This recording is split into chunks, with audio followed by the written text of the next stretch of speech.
জুলাই বিপ্লবের 34 বিপ্লবের স্মারক ঘোষণা করবেন। আমরা বক্তব্য আশা নিয়ে সংসদ ভবনের চত্বরে গিয়েছিলাম।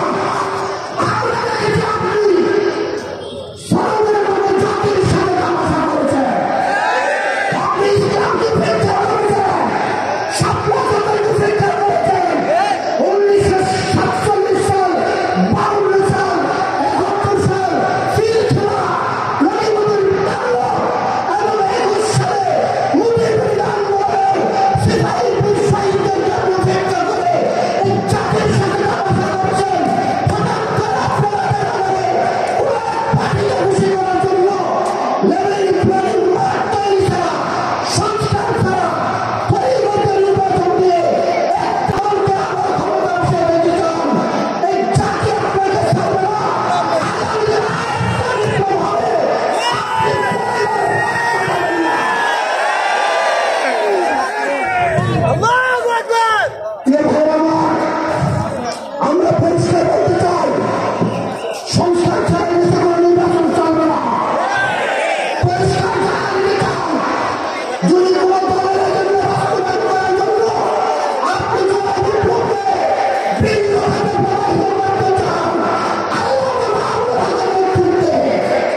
সংগ্রামী উপস্থিতি। এ পর্যায়ে আমাদের সামনে গুরুত্বপূর্ণ বক্তব্য রাখবেন হযরত মাওলানা মুফতি আতাউর রহমান শিবপুরী সাহেব। হযরত মাওলানা মুফতি আতাউর রহমান শিবপুরী সাহেব বাংলাদেশ খেলাফত মজলিস কেন্দ্রীয় নির্বাহী সদস্য। আসসালামু আলাইকুম ওয়া রাহমাতুল্লাহি ওয়া বারাকাতুহু। সম্মানিত মুসলিম তৌহিদি জনতা, আজকের এই ভাষণের সমাবেশ থেকে আমি সমস্ত মুসলিম তৌহিদি জনতাকে বলতে চাই, আল্লাহ আমাদের নেতৃত্বে এই ভাষণের মধ্যে রিকশাওয়ালা বিক্রি করতে চাই না।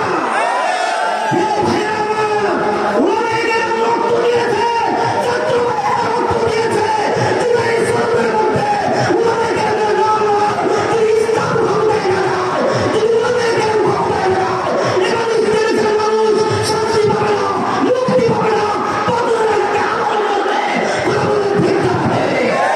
আমি শ্রমিকদেরকে নিয়ে সারা বাংলাদেশে কাজ করি, পাঁচশালের শ্রমিকদেরকে বলতে চাই, বাংলাদেশকে শ্রমিক মজলিসের পক্ষ থেকে আহ্বান জানাই, আল্লাহ আত্মশক্তিশালী করতে তৃণমূলে চর্মক্ষেত্রে ইসলামী হুকুমত বাস্তবায়ন করার চেষ্টা করবো।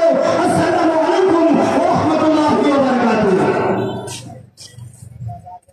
সংগ্রামী সাথী ও বন্ধুগণ, এ পর্যায়ে অত্যন্ত গুরুত্বপূর্ণ বক্তব্য রাখবেন হযরত মাওলানা আব্দুল হান্নান সাহেব। হযরত মাওলানা আব্দুল হান্নান সাহেব সহসভাপতি বাংলাদেশ খেলাফত মজলিস ব্রাহ্মণবাড়িয়া জেলা। حامدا ومصليا على النبي المصطفى وعلى آله المستقيمين الشرفاء। বাংলাদেশ খেলাফত মজলিস ব্রাহ্মণবাড়িয়া উপজেলা শাখা কর্তৃক আয়োজিত জুলাই গণহত্যা, শাপলা চত্বর গণহত্যা সহ সকল হত্যাকাণ্ডের বিচার ব্রাহ্মণবাড়িয়া সহ সারা দেশে হেফাজত নেতা কর্মীদের বিরুদ্ধে অজাতির দায়েরকৃত সকল মামলা নিঃশর্তভাবে নিরঙ্কুশের দাবিতে আয়োজিত আজকের এই গণ সমাবেশে সংগ্রামী সভাপতি, মঞ্চের বরিষ্ঠ কেন্দ্রীয় ও জেলা পর্যায়ের সকল নেতৃবৃন্দ, উপজেলা সহ দিন যাবৎ যিনি নেতৃত্ব দিয়ে আসছেন, সেই নেতা তার দিকে সারা দেশ নয় সারা বিশ্ব তাকিয়ে আছে। যার নেতৃত্বে বাংলাদেশে আল্লাহর জমিনে আল্লাহর হুকুমত কায়েম হবে বলে সারা বিশ্বের মানুষ তাকিয়ে রয়েছে। সেই নেতা হলেন শেখুল হাদিস আল্লামা মামুনুল হক। আমরা জানি সম্মেলন আছে আগামী জুলাই আগস্টে